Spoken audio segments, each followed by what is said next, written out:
अस्सलाम वालेकुम नाज़रीन, प्रोग्राम ग्राउंड ज़ीरो के साथ मैं हूं शिफा यूसुफ ज़ई। ईरान इसराइल जंग में जैसे जैसे शिद्दत आती जा रही है वैसे वैसे ख़ित्ते में भी सूरत हाल तेज़ी के साथ तब्दील हो रही है और अब ताज़ा तरीन इतलात ये सामने आ रही हैं कि अमरीकी सदर डोनाल्ड ट्रंप ने ईरान पर हमले की तैयारी और मनसूबाबंदी मुकम्मल कर ली है और अब सिर्फ उनको हमला करने की टाइमिंग का तयन करना है कि ये हमला कब किया जाए। दूसरी जानब इसराइली वज़ीर दिफ़ा ने यह धमकी दे दी है कि ईरानी सुप्रीम लीडर आयतुल्लाह ख़ामनेई को मज़ीद ज़िंदा रहने की इजाज़त नहीं दी जा सकती और तेहरान में हमलों की शिद्दत को मज़ीद बढ़ाया जाएगा। इसी तनाज़ुर में आज सुबह ईरान ने इसराइल पर अब तक का सबसे बड़ा हमला किया है, जिसके लिए बैलिस्टिक मिसाइल फायर किए गए हैं, जबकि इसराइल ने की भी ईरान पर हमले तवातुर के साथ जारी हैं और अब तक 228 से ज़ायद हलाकतों की खबरें आ चुकी हैं। इसके साथ साथ ईरानी हुकूमत की जानिब से मुल्क भर में इंटरनेट पर आर्जी पाबंदियाँ आयद करने के हवाले से भी जल्द कोई फैसला करने की इतलात सामने आ रही हैं और इसी तनाजुर में ईरानी शहरियों को अपने व्हाट्सएप मैसेजेस डिलीट करने की भी हिदायत दी गई हैं ताकि शहरियों का डेटा किसी तौर पर इसराइल के हाथ ना लगे, इसराइल तक ना पहुँच सके लीकेज होकर। ईरान में अब इस वक्त सूरत हाल क्या है और मुमकिन अमरीकी हमले के ख़तरे की बाज़गश्त तेहरान में कितनी बुलंद हो रही है, इस हवाले से अपडेट्स शेयर करने के लिए हमारे साथ तेहरान से सहाफ़ी जॉन हुसैन मौजूद हैं जो जारी जंग की लम्हा ब लम्हा रिपोर्टिंग कर रहे हैं। अस्सलाम वालेकुम जॉन। वालेकुम सलाम। बहुत शुक्रिया जी, आपने वक्त निकाला। सबसे पहले तो इस वक्त वहाँ के क्या हालात हैं, जो सिचुएशनल एनालिसिस आप हमें दे सकते हैं कि वहाँ पर हो क्या रहा है, ईरानी क़यादत के हवाले से भी बताइएगा और ज़रा लोगों के हवाले से भी बताइएगा कि दोनों में क्या माइंडसेट पाया जा रहा है इस वक्त। Thank you for having me first of all. अच्छा, यहाँ पे जो सूरत हाल है अगर मैं आपको बताऊं तो आज के दिन जो अटैक्स हैं उनकी शिद्दत में काफ़ी कमी आई है। कल रात को बिल्कुल सुकून रहा है, यहाँ पे कोई एयर डिफेंस सिस्टम एक्टिवेट नहीं हुआ। अभी भी इस वक्त भी नॉर्मल है। हाउएवर 30 मिनट पहले या 25 मिनट पहले मुझे ड्रोन्स की इंटरसेप्शंस की आवाज़ें जो हैं मौसूल हुई थी, ऊपर से आ रही थी। 6 तकरीबन ऐसे मैंने छोटे छोटे धमाके जो ड्रोन एक्सप्लोजन्स हैं, जो इंटरसेप्शन के एक्सप्लोजन्स हैं, वो मैंने सुने। और लोग यहाँ पे अगर ओवरऑल अगर बात करें लोगों के माहौल का, लोगों के मिजाज का, तो लोग यहाँ पे बहुत ज़्यादा यूनाइटेड हैं, लोग यहाँ पे बहुत ज़्यादा रेजिलियंट हैं, लोग ज़्यादा यहाँ पे उम्मीद कर रहे हैं कि ईरान जो है वो अपना जो हमला है वो इसी तरीके से जारी रखेगा इसराइल की तरफ। और आई थिंक यहाँ पे ईरानियों के लिए एक बहुत अच्छा यहाँ पे इस वक्त मोमेंट है और पॉजिटिव रिस्पॉन्स मुझे नजर आ रहा है लोगों की तरफ से। अच्छा, ये भी बताइएगा कि ये खबर कंफर्म है कि रेड क्रॉस के ऑफिस पर भी हमला हुआ है वहाँ पर ईरान में? जी बिल्कुल, रेड क्रॉस की बिल्डिंग को हमला किया गया है, कंफर्म न्यूज़ है। हाउएवर रेड क्रॉस का स्टाफ वहाँ पे नहीं था, इवैक्यूएट कर चुके थे, बट ये बात कंफर्म्ड है कि रेड क्रॉस की बिल्डिंग पे हमला हुआ है। बिल्कुल ठीक है। अच्छा, अब जो बात हो रही है और जिस तरह से मैंने अपने इंट्रो में भी ये बताया कि अमेरिका की जानिब से तैयारी सारी मुकम्मल है, इस किस्म के सिग्नल्स आ रहे हैं, इस किस्म की खबरें इतलात सामने आ रही हैं और सिर्फ टाइमिंग पर इस वक्त जो है वो बात रुकी हुई है। जब टाइमिंग का तयन हो जाएगा उस वक्त अमेरिका जो है इसराइल के साथ मिलके या तनहा ईरान पर हमलावर हो जाएगा। सो इस हवाले से क्या एप्रीहेंशंस पाई जा रही हैं ईरान में?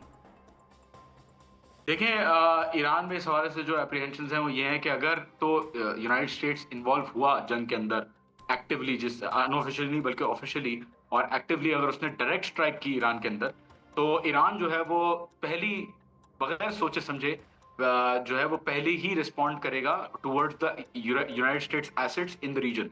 यूएस के जो एसेट्स हैं, जो बेसिस हैं, उनको हमला बनाने का प्लान ईरान ने बना लिया है। एट द सेम टाइम ये भी कहा जा रहा है कि स्ट्रेट ऑफ हॉर्मुज को ईरान चोक कर सकता है। और जाहिर सी बात है ईरान के पास इतनी टेक्नोलॉजी है कि वो सारे काम कर सकता है। हाउएवर यूएस का भी इस वक्त डायरेक्टली अगर इन्वॉल्वमेंट का होता तो लोग ये कह रहे हैं यहाँ पे कि यूएस अभी तक इन्वॉल्व डायरेक्टली हो चुका होता है। इसका मतलब ट्रंप ने अभी तक कोई हतमी फैसला नहीं किया है, जो यहाँ तक मुझे पता चल रहा है लोगों से। ठीक है। अच्छा, ये बताइए कि ये भी सुनने में आ रहा है कि ईरान ने अपनी तरफ से जो प्लानिंग रखी है जवाबी कार्रवाई करने की, उसमें जो आबनाए हरमज़ है, जिसको स्ट्रेट ऑफ हरमज़ भी कहते हैं, उसके हवाले से, उसको बंद करने के हवाले से भी कुछ इम्कानात मौजूद हैं, प्लानिंग का हिस्सा हैं ये भी ईरान के, और साथ ही सी अटैक की तैयारियां भी वो कर रहे हैं। इसके हवाले से आप क्या बता सकते हैं हमें? ईरान की नेवल कैपेबिलिटीज बहुत स्ट्रांग हैं और स्ट्रेट ऑफ हॉर्मुज को बिल्कुल चोक करने का प्लान जो है इनके पास, चोक कर सकते हैं। इनका जो जाहिर सी बात है जितना भी ऑयल रूट है यूनाइटेड स्टेट्स का, जितना भी ऑयल का आना जाना है, और इनफैक्ट पूरी दुनिया का इंटरनेशनली जो ऑयल ट्रेड रूट है वो स्ट्रेट ऑफ हॉर्मुज से ही है प्राइमरीली। तो ईरान का बिल्कुल प्लान है कि स्ट्रेट ऑफ हॉर्मुज को चोक कर सकते हैं ये, अगर ऐसी कोई यूएस की इन्वॉल्वमेंट डायरेक्टली होती है तो। ٹھیک ہے. اچھا یہ جو انٹرنیٹ کی خبر سامنے آ رہی ہے کہ انٹرنیٹ کو ڈسرپٹ کیا جا سکتا ہے اور شہریوں کو ڈیٹا جو ہے لیکیج سے بچانے کے لیے اپنے واٹس ایپ سے آپ چیٹس بھی ڈیلیٹ کریں, یہ کتنی سنجیدگی سے زیر غور ہے اور اس کے حوالے سے کیا اسٹریٹجی بیسیکلی انہوں نے بنائی ہوئی ہے؟ دیکھیں ابھی سمجھنے کی بات یہ ہے کہ ایران جو ہے وہ مختلف فرنٹس پہ لڑ رہا ہے. ان میں سے ایک فرنٹ جو انٹیلیجنس گیدرنگ جو ہو رہی ہے یہاں پہ ایپلیکیشنز کے تھرو, ڈفرینٹ ایپلیکیشنز کے تھرو, وہ بھی ان کو ٹیکل کرنا ہے. ساتھ ہی ساتھ انٹرنیٹ آبویسلی ڈسٹرپٹ ہوگا اور انٹرنیٹ کو ڈسٹرپٹ کیا جائے گا, لیکن یہ صرف جو انٹرنیشنل گلوبل کنیکشن جو انٹرنیٹ کا ہے اس کو ڈسٹرپٹ کیا جائے گا یا کٹ آف کیا جائے گا. لوکل ایرانی ایپس ابھی بھی ایز پر نارمل چل رہی ہیں. Local navigation apps, local calling, local messaging applications جتنی بھی آن لائن ہیں وہ بھی لوکلی چل رہی ہیں, بٹ انٹرنیشنل ایپلیکیشنز کا ایکسیس جو ہے وہ نہیں ہے اس وقت ٹھیک ہے. ایران میں. اگر آپ کا جی ٹھیک ہے. اچھا اور جو ایک جو انٹیلیجنس ہے, انٹیلیجنس آپریشنز ہیں جن کو ہم کہتے ہیں کہ بھئی جاسوسوں کو پکڑنا یا دوسرے ممالک کے, ایسے ممالک کے شہری جن پر کہ خدشہ ہو کہ شاید یہ اسپائنگ کر رہے ہیں یا کسی اور قسم کی ایکٹیویٹی میں ملوث ہوں اس ساری جنگ کے تناظر میں, وہ کتنی ریگورسلی ایران کی حکومت کر رہی ہے؟ کافی ریگریسلی ہو رہا ہے سے, کیونکہ آفیشلی 14 موساد ایجنٹس کو اریسٹ کیا اور ان آفیشلی 28 موساد ایجنٹس کو اریسٹ کیا تھا 2 دن پہلے. اس کے بعد رات کو پھر 2 لوگوں کو اریسٹ کیا, اس کے بعد 2 لوگوں کو اور کو اریسٹ کیا, اور آج بھی خبریں آ رہی ہیں کہ انٹیلیجنس جو مختلف آپریشنز ہیں وہ چل رہے ہیں. تو ایرانی انٹیلیجنس نے کافی جلدی, جو انیشل اٹیک تھا اس کے بعد کافی جلدی چیزوں کو پیس اپ کر کے بہت ساری ورک شاپس جہاں پہ ڈرونز مینوفیکچر ہو رہے تھے, کامیکازی ڈرونز جن کو اسرائیل یوز کرتا ہے یہاں پہ اٹیک کرنے کے لیے, وہ مینوفیکچر ہو رہے تھے, ان فیسلٹیز کے اوپر چھاپے مارے, ان فیسلٹیز کو سیز کیا. اور intelligence I would say is working very aggressively here. بہت زیادہ تیزی سے یہ لوگ کام کر رہے ہیں, بہت افیکٹولی کام کر رہے ہیں. ٹھیک ہے. اچھا کل سے مذاکرات بھی دوبارہ شروع ہونے جا رہے ہیں جنیوا میں ایرانی قیادت کے, برطانیہ فرانس سے کے ساتھ, تو اس سے کچھ امپیکٹ نکل سکتا ہے کسی طریقے سے, یہ جنگ کی روک ہو سکے یا سیز فائر کی طرف کوئی جا سکے سچویشن ان ٹاکس کے تھرو, اینی ہوپس؟ دیکھیں ایران نے کلیئرلی کہہ دیا ہے کہ we will not negotiate under pressure, we do not, in fact ان کو پیس بھی نہیں چاہیے, انڈر پریشر ان کو سکون بھی نہیں چاہیے. تو نیگوشیشن کی جہاں تک بات رہی, negotiate I wouldn't use the word negotiation, کیونکہ پھر آؤٹ لک یہی آتا ہے کہ شاید نیوکلیئر ڈیلز کے اوپر نیگوشیشن ہو رہی ہے. ایران ابھی اس وقت بالکل منع کر چکا ہے یونائٹڈ اسٹیٹس کو اور اسرائیل کو کہ وہ نیگوشیٹ نہیں کرے گا. اگر بات چیت ہوتی ہے تو وہ پھر الگ بات ہے کہ فرانس کے ساتھ یا یو کے ساتھ الگ سے اگر وہ بات چیت کرتے ہیں کسی چیز کے اوپر تو الگ بات ہے. لاسٹ نائٹ بھی جب رپورٹس آ رہی تھی کہ عمان کے اندر ڈیلیگیشن چلی ہوئی ہے, all of those news were basically fabricated. وہ ساری نیوز جو تھی وہ فیک تھی. اور یہاں پہ فارن منسٹری نے کنفرم کیا کہ کوئی ایسا نیگوشیشن کا پلان نہیں ہے اور اسرائیلی حملے جاری ہیں, یہاں پہ نیگوشیشن ہو ہی نہیں سکتی اس صورتحال میں, ان سرکمسٹانسز کے اندر. ٹھیک ہے. ٹھیک ہے. اور یہ بھی بتائیے جان کہ کسی بڑے حملے کی صورت میں یا فل فلیجڈ جو ایک وار ہم کہتے ہیں کہ چھڑ گئی ہے, اس کی صورت میں اگر ایران بھی ظاہر ہے آپ کہہ رہے ہیں کہ انڈر پریشر نہیں جو ہے وہ ٹاکس کے میز پر آنا چاہتا اور ہم ایک طریقے سے اور ڈگنیٹی کے ساتھ آئیں گے اور یہ سارے ان کا جو ہے تیاری مکمل ہے, تو پھر ایران میں جو حفاظتی اقدامات ہیں شہریوں کے لیے, لوگوں کے لیے, وہ کیا ہیں؟ کیونکہ ٹرمپ تو دوسری طرف سے یہ بھی کہہ رہے ہیں ایرانی شہریوں کو کہ بھئی آپ لوگ اپنی جان بچائیں اور ایران سے ایگزٹ کریں.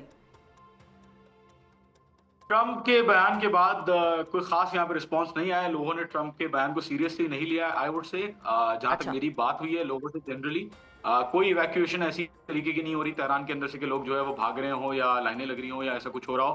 دیکھیں Iranian people are predominantly in support of the government, یہ گورنمنٹ کی سپورٹ میں ہیں لوگ, اور یہ جو گورنمنٹ ہے ایران کی یہ بالکل ہی دنیا کی ایک unique, I would say unique system ہے پولیٹیکل گورننس کا. آئیڈیولوجیکلی ڈریون ہے, they are very ideologically strong اور ان کی فالوئنگ بھی اسی طریقے کی ہے. اور ایٹ دا سیم ٹائم جو ایرانی لوگ ہیں وہ بھی آئی وڈ سے نارمل نہیں ہے جیسے دنیا میں لوگ نظر آتے ہیں ان کی طرح نہیں ہے, کیونکہ ایران عراق وار ہوئی, یہاں پہ لوگوں سے میں بات کرتا ہوں تو وہ کہتے ہیں کہ یہ جو اسرائیل کے اٹیکس ہو رہے ہیں اور جو ٹرمپ کی دھمکیاں یہ کچھ بھی نہیں ہے, کیونکہ ایران نے جو ہے وہ 8 سال جنگ لڑی عراق کے ساتھ. وہاں پہ عراق کے پاس جو تھا وہ پورا اسلحہ موجود تھا. رشیا, یونائٹڈ اسٹیٹس, جو فرانس, یو کے, ان ساری کنٹریز کی سپورٹ موجود تھی.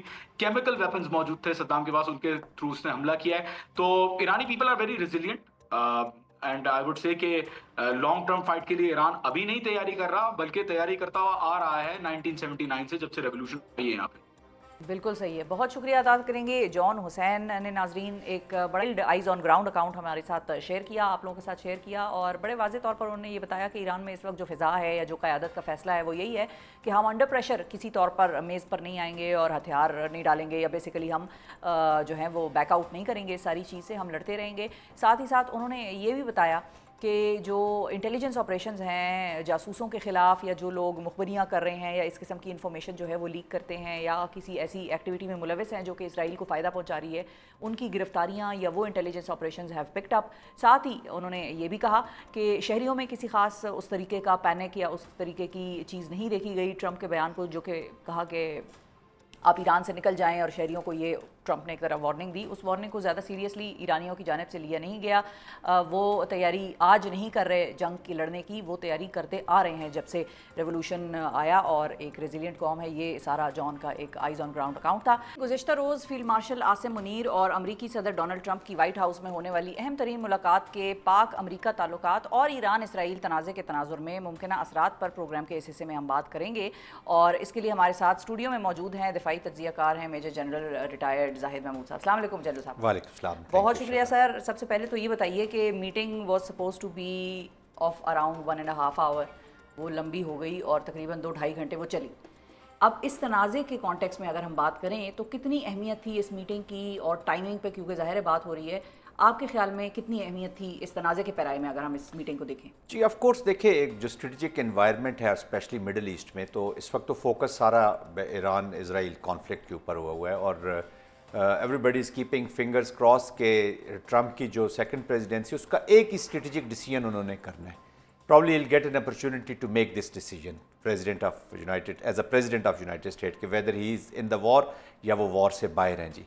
तो ऑफ कोर्स इस पर भी बातचीत हुई है, पाकिस्तान ने अपना भी मौक़िफ़ पेश किया है, और पाकिस्तान का जो इसराइल के बारे में मौक़िफ़ है अबाउट उसकी एक्सेप्ट वो तो वही है जो कायद आज़म के जहाँ से ये होता है उसी के ऊपर रहा है, और फिर पाकिस्तान ने ये कन्वे किया उनको बड़ा क्लियरली। जो मेरी उन लोगों से बात हुई है कि वो पाकिस्तान ने ये जो अप्रोच किया है इसराइल ने, दिस इज़ नॉट एक्सेप्टेबल, कि नेगोशिएशन हो रहा था। एक्सेप्टेबल मीन कि उसको पाकिस्तान ने रिग्रेट किया है कि दिस इज़ रिग्रेटेबल एक्शन उन्होंने किया कि नेगोशिएशंस हो रही थी, आपने वॉर का मोड किया, पहले पीसफुल मीन्स को पूरा चांस देना चाहिए था। जो नेगोशिएशन थी वो एक लॉजिकल एंड जिस एंड पे भी पहुंचती उसके बाद भी डिसीजन लिया जा सकता था। और प्रेसिडेंट ट्रंप भी देखें असेस कर रहे हैं जी, इन बातचीत से वो असेस करते हैं, रीजन के असेसमेंट देखते हैं। वी आर ईरान्स नेबर, हमारे भी कंसर्न है आपके, we are already victim of Afghanistan, इसी तरह की वॉर हुई जब अमेरिका वहाँ पे आया, और सबसे बड़े विक्टिम नेबर्स होते हैं जी। और मिडल ईस्ट में अगर ईरान के बीच में तो एक अप्रीहेंशन है। अनफॉर्चुनेटली इसराइल के जहन में जो पाकिस्तान का एक इम्प्रेशन बना दिया गया है, दैट इज़ कि जी आपका दुश्मन है, ये आपके ख़िलाफ़ है, ये इसकी तैयारियाँ आपके ख़िलाफ़ है। ये किसने की है? ये भारत ने की है।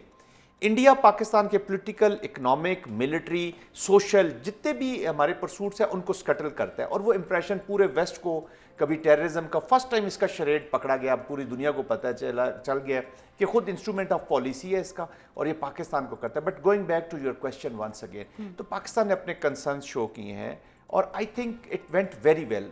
वो जो स्टेटमेंट बाहर आ रही है, देखिए सबसे इंपॉर्टेंट स्टेटमेंट जो आई है, वो उन्होंने जो कहा कि I am honoured to meet him, it mean कि ट्रंप जब किसी से खुश हुए हैं या अंडरस्टैंडिंग उनकी बेहतर हुई है, तो आई थिंक वो जनरल आसिम को, फील्ड मार्शल आसिम को एक पाकिस्तान के लिए एक नेशनलिस्ट जो उनकी नेशनल अप्रोच थी, जिस तरह वो अपने मेक अमेरिका ग्रेट फर्स्ट, तो वो पहले अमेरिका, तो इधर make Pakistan great first, great है ना, तो वो दोनों अपने अपने स्टैंड पे। तो वो जो वहाँ से थोड़ी सी इतलात भी आई हैं, किसी से बातचीत भी हुई है, तो उन्होंने कहा जी प्रेसिडेंट ने बड़ा क्लियरली कहा है कि I like the general because इसकी भी वही सोच है जैसी मेरी सोच है, लाइक माइंडेड, बट अपनी अपनी कंट्री के लिए लाइक माइंडेड। तो प्रेसिडेंट ट्रंप पर्सनल केमिस्ट्री पे, इन चीज़ों पे बहुत जाते हैं, he has a better understanding. फिर पाकिस्तान के बारे में जो परसेप्शंस बनाई गई, और ही हैज़ पाकिस्तान उनका शुक्रिया अदा किया फॉर दी जी जो हमारा इन्होंने सीज़ फायर कराया इंडियन रिक्वेस्ट के ऊपर, और शुक्रिया वो तब भी अदा कर रहे हैं کہ انڈین ریکویسٹ پہ امریکہ نے ریکویسٹ جب لانچ کیا یا کہا ہے پاکستان کو تو Pakistan has accepted that, it mean it was coming from them, اس میں بھی آپ کوئی شک نہیں ٹھیک ہے. رہا. اچھا جنرل صاحب، یہ انڈیا ویسے ڈینائی کرتا ہے ٹرمپ کا رول ہے سیز فائر میں، وہ انہوں نے اپنی ایک پوزیشن بڑی اسٹرانگلی وہ ہولڈ کر رہے ہیں. لیکن coming back to the Iran Israel conflict, کیا آنے والے دنوں میں آپ فیلڈ مارشل کو ایران کی پرواز بھرتے یا ان کی یعنی کہ ایرانی قیادت کو پاکستان آتے دیکھ رہے ہیں؟ دیکھیے نتھنگ از امپاسبل، لیکن پاکستان کے پرائم منسٹر اور پاکستان کے ملٹری لیڈرشپ نے ایک پرواز آلریڈی بھری ہوئی ہے. وہ دے وینٹ ٹو ایران، ان کا شکریہ بھی ادا کرنا چاہ رہے تھے انڈو پاکستان کا جب یہ کانفلکٹ ہوا تھا. اور یس اگر نیگوسیشنز کے لیے پاکستان ہیز اے لیوریج. دیکھیں پاکستان کا اس وقت بیسٹ اسٹیبلائزر اگر کوئی اسٹیبل کر رہا ہے چیزوں کو تو وہ پاکستان ہے. پاکستان ایران کے ساتھ بیسٹ ریلیشن شپ ہے، ان کی پارلیمنٹ سے تشکر پاکستان کے نعرے لگ رہے ہیں. پریزیڈنٹ ٹرمپ کیا کہہ رہے ہیں؟ I love Pakistan, I like Pakistanis, اور ساتھ ہی کہہ رہے ہیں کہ I am honoured to have meeting with the military chief of Pakistan. امریکہ آپ کو ایکسیپٹ کر رہا ہے، چائنا آپ کو اپنا گریٹ دوست سمجھتا ہے اسٹریٹجیکلی. آپ تو اس وقت پاکستان ایک اسٹیبلائزنگ فیکٹر ہے، اور اس ریجن کا اسٹیبلائز ہونا رشیا، چائنا اور امریکہ تینوں کی ریکوائرمنٹ ہے. یہ بھی یاد رکھیے گا. اس ریجن کی انسٹیبلٹی جو ابھی دیکھیں ایران میں ایک سچویشن ہو گئی ہے، ایران میں ایک سچویشن کی وجہ سے جو رشین انٹرسٹ ہے وہ تو دیکھیں نا، نارتھ جو لائنز ہیں ان کے کوریڈورز وہ ایران سے پہلے انہوں نے ایران میں بہت انویسٹ بھی کیا ہوا تھا ان آل ریسپیکٹس. اور اگر ایران چوک ہوتا ہے، بند ہوتا ہے تو وہ کدھر آئیں گے؟ اس نے کہیں تو نکلنا ہے، تو route is through Pakistan. China is already وہاں پہ ایران کی جب آپشنز ہوتی ہے تو چائنا کی اسٹیبلٹی کے لیے بھی ضروری ہے کہ اس وار میں یہاں پہ اسٹیبلائزیشن لے جائے، ورنہ وہ بھی پاکستان کی طرف. اور امریکہ کے اپنے انٹرسٹ ہیں، وہ ایک چائنیز جو انفلوئنس ہے یا جو چائنیز ان رول ہے یا جو پاکستان کے ساتھ قربتیں ہیں اس کو بھی وہ کرنا چاہتا ہے، اور ان کے اپنے بھی انٹرسٹ ہیں اور اکنامک انٹرسٹ بھی ابھی کریٹ ہوئے ہیں. تو we need to create stakes for the big powers in our region, اور ہمارے ادھر اور وہ اس پالیسی میں ہمیں نہیں جانا چاہیے. تو we have to navigate very very safely and smartly. اور پاکستان ہیز دی، چائنا کو کوئی پرابلم نہیں ہے کہ ہمارے امریکہ کے ساتھ اچھے تعلقات ہوں، وی کین مینیج. نہیں، چائنا از میرا خیال ہے وہ کہتے ہیں نا ریلیشن شپ میں ایڈلٹ ہے. چائنا انڈرسٹینڈز کہ بھائی اس میں بالکل دیکھیں ان کے اپنے انسیکیورٹی نہیں ہے کسی کے ساتھ. China is number 1 competitor, announced competitor. جب امریکہ کہتا ہے کہ China has the capacity and China has the will to alter the world order. ٹھیک ہے. اچھا جنرل صاحب کوئکلی اور فائنلی یہ بتائیے، what if U S attacks Iran, پھر پاکستان کا کیا موقف ہونا چاہیے اور کتنے ہم مشکل میں ہوں گے پھر؟ دیکھیں ایک تو شفا ہمیں تمام آپشنز پہ ورک آؤٹ کر لینا چاہیے. کیونکہ ٹرمپ بہت کلیئرٹی نہیں دے رہے اس معاملے میں اپنی. ٹرمپ کے لیے اس وقت جیسے میں نے پہلے بتایا کہ ان کا ایک اسٹریٹجک ڈیسیجن ہے اور the decision in his second tenure. اور اس کے بعد انہوں نے کیا ڈیسیجن کرنا ہے؟ ٹرمپ میں ڈومیسٹکلی پریشرز ہیں، لیکن ابھی اسرائیل کے بھی پریشر، جیسے آج سجیل فائر ہوا ہے جو رپورٹڈلی ہو رہا ہے، اور اٹس این امپیکٹو، اس کی جو سپیڈ ہے، جو جس طریقے سے وہ امپیکٹ کرتا ہے اسرائیل امپیکٹ ہے. اور جو اطلاعات ہیں وہ تقریباً 800 کے قریب ان کے اسٹاک پائل ہے. تو اور وہ اگر 8 10 بھی فائر کرتا رہے تو وہ تھوڑا سا پرولونگ ہو جاتا ہے. دیکھیے چاہے آئی ڈونٹ فور سی کہ وہ ڈائریکٹلی انوالو ہونا چاہے گا. اور اگر وہ چاہے گا اور انوالو ہوتا ہے تو دس از اے ویری ویری سیریس اور dangerous decision for U S A also. یہ بھی یاد رکھیے گا وہ انٹینگل ہو جائے گا جس پہ انہوں نے کمپین کی، الیکشن لڑا، میک امریکہ گریٹ اگین. جی ہاں. تو اچھا وہ وہاں سے جو ابھی اس میٹنگ کے بعد بھی فیل آئی ہے، ہی از ریئلی اینٹی وارز. اچھا ہی از اے بزنس مین. شفا جی دیکھیں نا، فنڈامنٹل وہ بزنس مین ہے، وہ ایک اسٹیبل انوائرمنٹ چاہتا ہے، وہ ایک ٹریڈ کو، اور یہ فیلنگ بھی آئی ہے کہ ہی مینز اٹ. لیکن ایک اور دیکھیے، ایک اور خطرناک جو مجھے ڈر لگ رہا ہے، جس پہ I am keeping my fingers cross, کہ لیٹس سے کہ اسرائیل اپنے بھائی مودی کی طرح ایک فالس فلیگ آپریشن کسی امریکن انٹرسٹ میں اس ریجن میں کروا دیتا ہے. تو جب انٹرسٹ کو آپ ٹارگٹ کریں گے کسی بھی جگہ پہ، وہ ایران میں بیٹھ کے ایرانیوں سے ہی ڈرون بنوا کے ایران کے اوپر فائر کرواتا. موساد کی آپ ذرا انگریس دیکھیں تو وہ کل کوئی حماس کا نام لے کے یا کسی حزب اللہ کا نام لے کے کسی انٹرسٹ کے اوپر وہ اٹیک کر دیتے ہیں، ایک فالس فلیگ کریٹ کر دیتا ہے. Then it will be kind of a compulsion on United State, بن کے وہ کود پڑتا ہے. سو دیٹ از، کیونکہ یہ Trump is the exit strategy for Netanyahu. who is done for all good, चाहे वॉर जीतता है या वॉर हारता है. बहुत शुक्रिया अदा करेंगे जनरल जाहिद महमूद साहब हमारे साथ मौजूद थे. नाजरीन, क्लियरली इन्होंने मीटिंग के हवाले से भी बात की, बड़ा क्लियरली इन्होंने आखिरी जो पॉइंट था वो भी बड़ा इंपॉर्टेंट था कि फॉल्स फ्लैग अगर किसी तरीके से यूएस के इंटरेस्ट्स को टारगेट करता है तो फिर यूएस को दिखाने के लिए अपनी माइट, पावर या जवाब देने के लिए बीच में कूदना पड़ेगा, और वो फिर जो है एक ज़्यादा सीरियस कंसर्न जो है वो नज़र आ रहा है जाहिद साहब को. और अब प्रोग्राम में बात होगी नए वफाकी बजट पर मुख्तलिफ हलकों और सियासी जमातों के रद्द-ए-अमल और मुतालबात की, जो कि तवातर के साथ सामने आ रहे हैं. सोलर पैनल्स पर 18% GST के नफाज की तजवीज़ पर इस वक्त सबसे ज़्यादा रद्द-ए-अमल आ रहा था, और पीपल्स पार्टी समेत दीगर सियासी जमातें मुसलसल एतराज़ उठा रही थी. अब नायब वज़ीर आज़म इसहाक डार साहब ने ये दावा कर दिया है कि इस एतराज़ के बाद हुकूमत ने सोलर पैनल्स पर GST की शरह को 18% से कम करके 10% करने का फैसला किया है, क्योंकि इसहाक डार के बकौल पाकिस्तान में बनने वाले सोलर पैनल्स का 46% हिस्सा बाहर से दरामद हो रहा है. इसके साथ साथ गाड़ियों पर 1 से 3% की शरह से इजाफी ग्रीन टैक्स लगाने की तजवीज़ को भी आज सेनेट की कायमा कमेटी बराए ख़जाना ने मुस्तरद कर दिया है, जबकि पीपल्स पार्टी और PTI ने मुतफ़िक़ा तौर पर पेट्रोल पर ₹2.5 फ़ी लीटर कार्बन लेवी आयद करने की बजट जो है तजवीज़ उसको भी कायमा कमेटी में रद्द कर दिया है.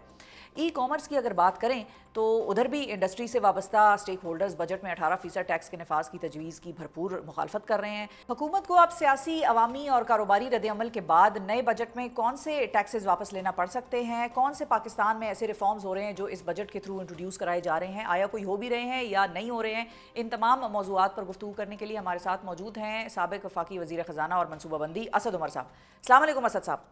वालेकुम अस्सलाम. बहुत शुक्रिया सर. सबसे पहले तो आपसे हम ये जो सोलर पैनल्स के और ग्रीन एनर्जी का जो ये सारा मामला है, पाकिस्तान फ़रोग़ देना चाह रहा है, Pakistan is one of those countries जो सबसे ज़्यादा क्लाइमेट चेंज से मुतासिर है.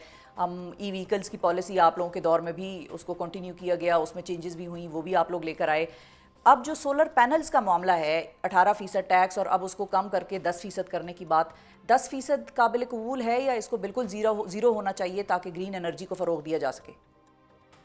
अच्छा, नंबर से ज़्यादा जो अहम है ना वो ये है कि एक मजमूई तौर पे आपकी माशी हिकमत पाकिस्तान के बुनियादी मसाइल में से एक ये मसला है, शायद सबसे बड़ा मसला ये है कि आपकी जो मईशत का ढांचा है वो आज से जो 40-50 साल पहले दुनिया की मईशत हुई भी होती थी वो उसके मुताबिक बना हुआ है और उसमें कोई तब्दीली नहीं आ रही.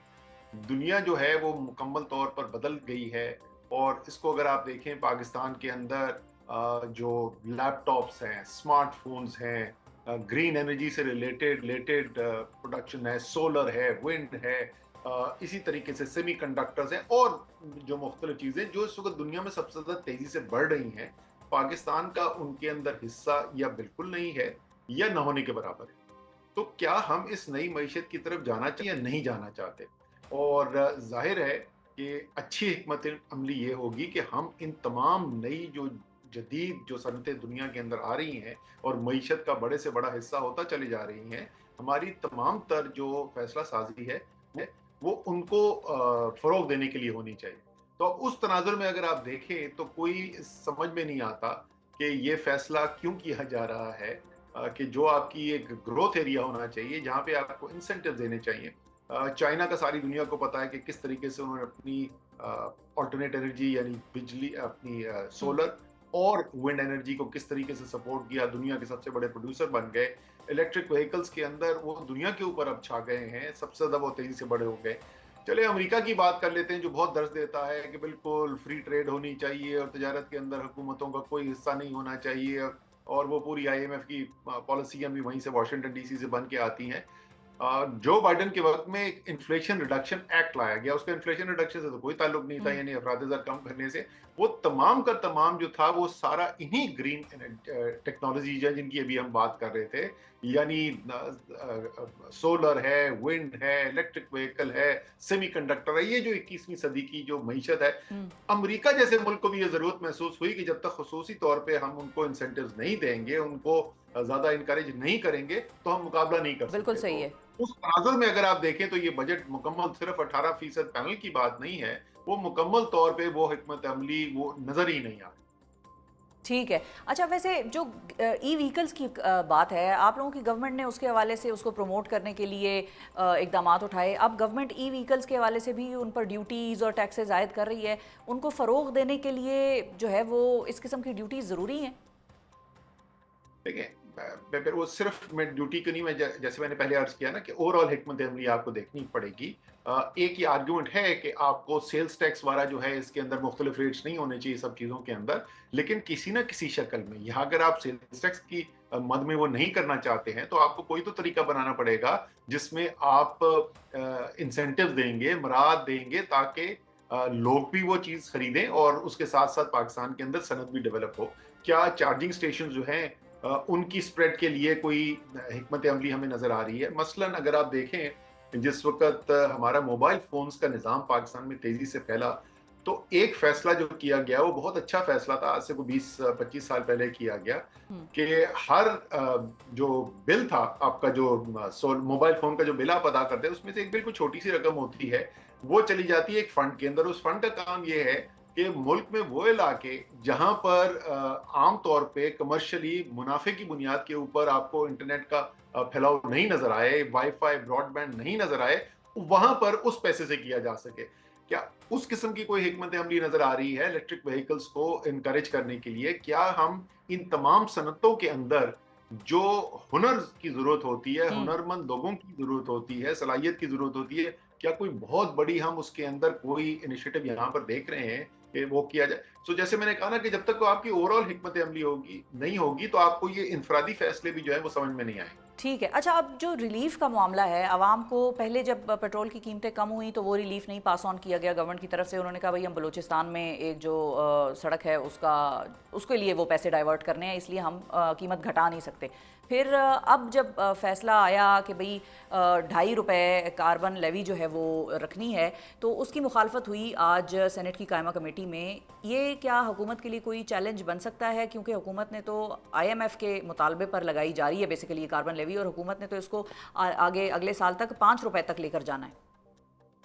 اچھا اس میں دو چیزیں. ایک تو پہلے وہ جو بلوچستان کی سڑک والا جو تھا، چمن کراچی والا جو ہائی وے، بہت ضروری پروجیکٹ ہے، اس کو ہم نے شامل کیا تھا، اس کے لیے فنڈنگ بھی رکھی تھی. اس کے بعد وہ کام رک گیا جب وہ حکومت بدلی اس کے بعد. لیکن یہ اتنا بڑا مذاق ہے کہ وہ کہہ رہے ہیں کہ ایک ٹیکس لگانے کی ضرورت پڑ رہی ہے کیونکہ اتنا بڑا جو پی ایس ڈی پی ہمارا سالانہ ترقیاتی بجٹ جو ہوتا ہے اس کے اندر پیسے نہیں ہیں اس سڑک کو بنانے کے لیے. 1400 ارب روپے کا ترقیاتی budget P S D P پچھلے بجٹ کے اندر منظور کیا گیا تھا. میرے خیال میں آخر میں جب سال ختم ہوگا تو شاید 700 ارب روپے بھی خرچ نہیں ہوں گے. تو 700 ارب روپے وہاں پہ پڑے ہوئے تھے، کوئی ٹیکس لگانے کی ضرورت نہیں تھی. وہ بالکل ایک بیہودہ ایک بہانہ تھا کہ ایک ٹیکس لگانے کا ایک نئی وجہ دی جا سکے. اچھا دوسری جگہ دیکھیں آپ جو یہ بات کر رہے ہیں کہ یہ کاربن لیوی جو ہے یہ آئی ایم ایف کے کہنے پر خالی، آئی ایم ایف یہ آپ کو یہ نہیں کہتا ہے. آئی ایم ایف نہیں کہتا یہ والا ٹیکس لگاؤ یا یہ والا ٹیکس لگاؤ. آئی ایم ایف تو یہ کہتا ہے کہ آپ کی جتنا اخراجات ہیں اس اخراجات کے مطابق آپ کی محصولات بھی ہونی چاہیے. اس میں تو کوئی غلط بات نہیں ہے نا. ٹھیک ہے. اب آپ نے فیصلے آپ نے کرنے. آئی ایم ایف کے ہم کو 24-25 پروگرام سے جا چکے ہیں. کیا آئی ایم ایف نے ہمیں کہا ہے کہ بڑے جاگیرداروں سے ٹیکس نہ لو؟ کیا آئی ایم ایف نے ہمیں یہ کہا ہے کہ بڑے بڑے تاجروں کے سے ٹیکس نہ لو؟ کیا آئی ایم ایف نے کہا ہے کہ پراپرٹی کے جو ارب پتی نہیں مہا ارب پتی جو ہیں ان سے ٹیکس پورا نہ لیا جائے؟ آئی ایم ایف تو آپ کو صرف یہ کہہ رہا ہے کہ جتنے بھائی آپ کے اخراجات ہیں اتنے آپ کے محصولات ہونے چاہیے. یہ تو حکومتوں کا فیصلہ ہے، یہ پاکستان کی حکومت کا فیصلہ ہے کہ ٹیکس ہم نے اسی متوسط طبقے، اسی تنخواہ دار، اسی ڈاکیومنٹڈ معیشت کے اندر قانون کے مطابق کام کرنے والی کمپنیوں سے لینا ہے، نہ بڑے تاجروں سے لینا ہے، نہ بڑے جاگیرداروں سے لینا ہے، نہ بڑے بڑے پراپرٹی کے ڈیلروں سے لینا ہے. صحیح ہے. ٹھیک ہے. اچھا یہ بھی بیان آپ نے سنا ہوگا، ہم نے بھی سنا، تو اس پہ پہلے ہی ایک بیک لیش آ رہا تھا عوام کی طرف سے، جو تنخواہ دار طبقے کی تنخواہوں کے بڑھانے کا معاملہ ہے. اس پہ بلال کیانی صاحب نے ایک انٹرسٹنگ انہوں نے کہا یہ جو تنخواہیں بڑھائی گئی ہیں اس لیے ٹیکس اس لیے لگایا گیا ہے کہ بھئی ان کی تنخواہیں بڑھا دی جائیں. یہ آپ کو سمجھ میں آیا ان کا جملہ؟ یہ اتنی مذاقہ خیز باتیں ہیں. جس طرح میں پہلے سڑک کی پہلے بات کر رہا تھا آپ کو، پاکستان کے بجٹ کا جو خرچہ ہے وہ پچھلے سال بھی کو 9000 ارب روپے سے زیادہ تھا.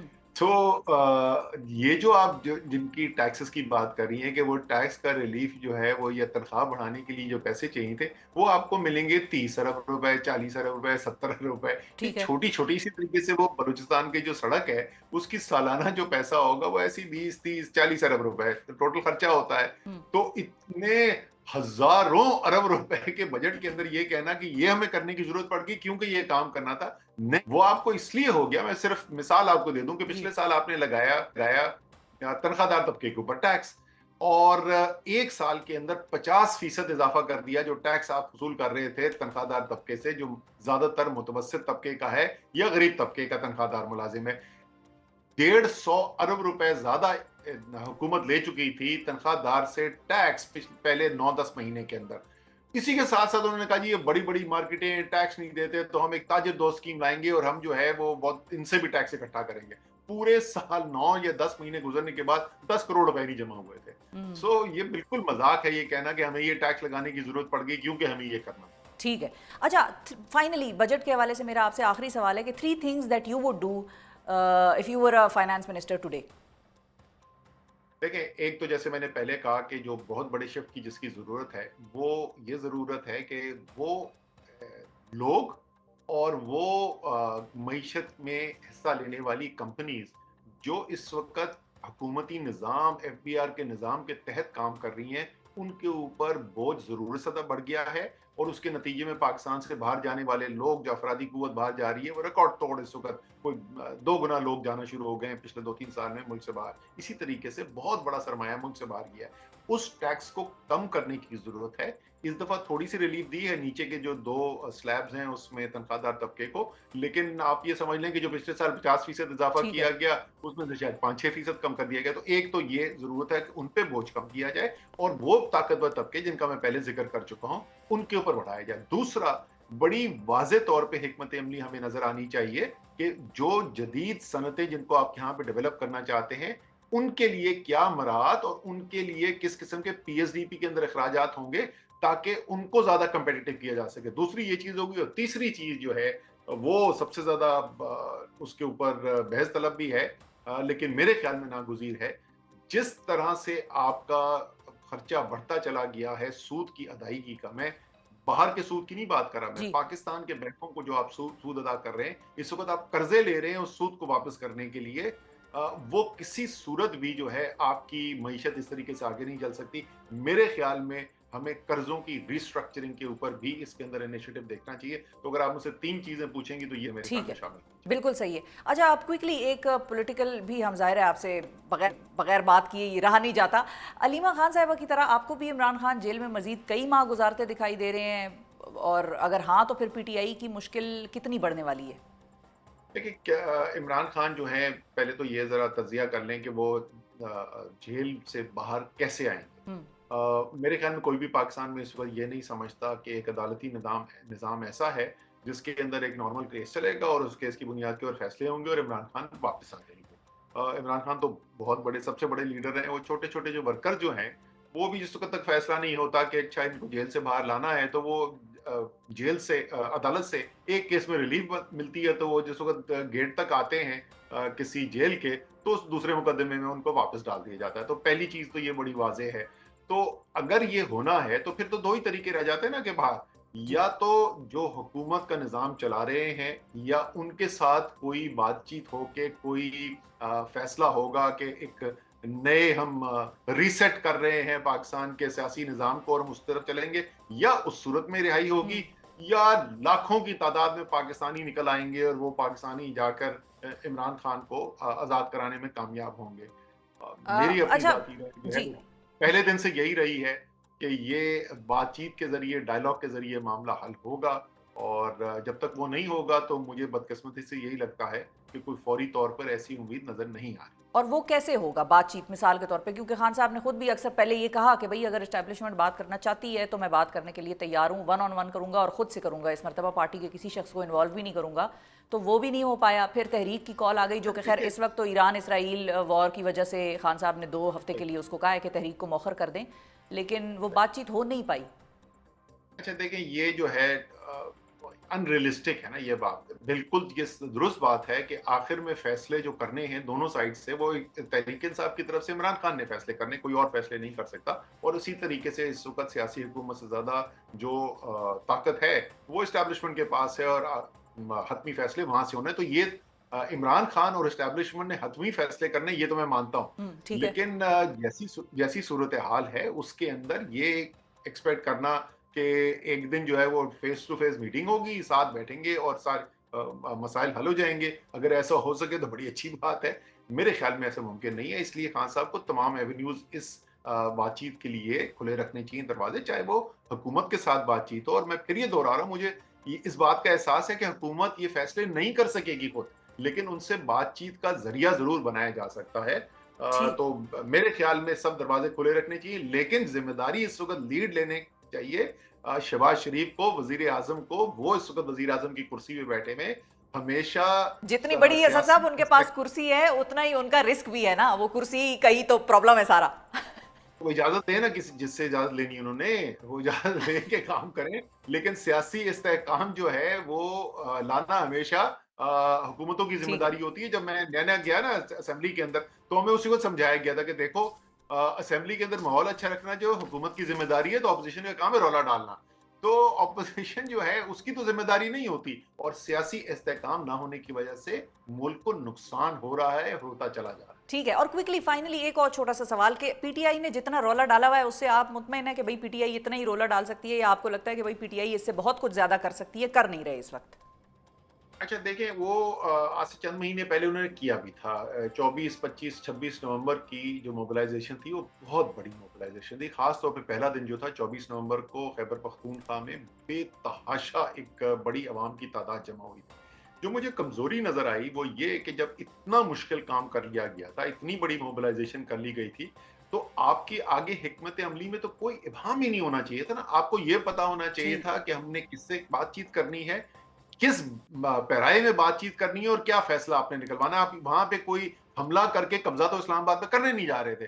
तो आप आधे रास्ते में पहुंच गए और वहां पे बहस हो रही है, संजानी बैठना है कि डी चौक जाना है, और एक तरफ कह रही है नहीं खान साहब ने कह दिया तो संजानी रुक जाओ, बाकी कह रहे हैं कि ये डी चौक जाना है। मेरे ख्याल में वो कमजोरी रह गई, वरना मोबिलाइजेशन तो बहुत बड़ी की गई। ठीक है, क्लैरिटी की उस वक्त फाइनल डेस्टिनेशन की क्लैरिटी की कमी थी। बहुत शुक्रिया अदा करेंगे साबिक वफाकी वजीर ख़जाना और मनसूबाबंदी असद उमर साहब नाज़रीन मौजूद थे। हुकूमत को भी बजट के हवाले से मशवरे दिए, 3 बड़े अहम एरियाज़ हाईलाइट किए बजट के हवाले से कि अगर आज असद उमर साहब वजीर ख़जाना होते तो वो क्या चीज़ें करते। इस पर मेरा ख्याल है कि हुकूमत को भी थोड़ी सी कान धरने चाहिए, और जो भी कहीं से अच्छा मशवरा आ रहा हो उस पर अमल पैरा होने की कोशिश करनी चाहिए। एटलीस्ट पाकिस्तान को सब चाहते हैं आगे लेकर चलें। अब देखते हैं कि आने वाले वक्तों में क्या होता है। PTI के हवाले से भी और इमरान खान साहब और इस्टेब्लिशमेंट की बातचीत के हवाले से भी असद उमर साहब ने बड़ा खुल के अपना माइंड जो है हमारे साथ शेयर किया। आज के प्रोग्राम से मुझे दीजिए इजाज़त, अपना बहुत ख्याल रखिए, अल्लाह हाफिज़।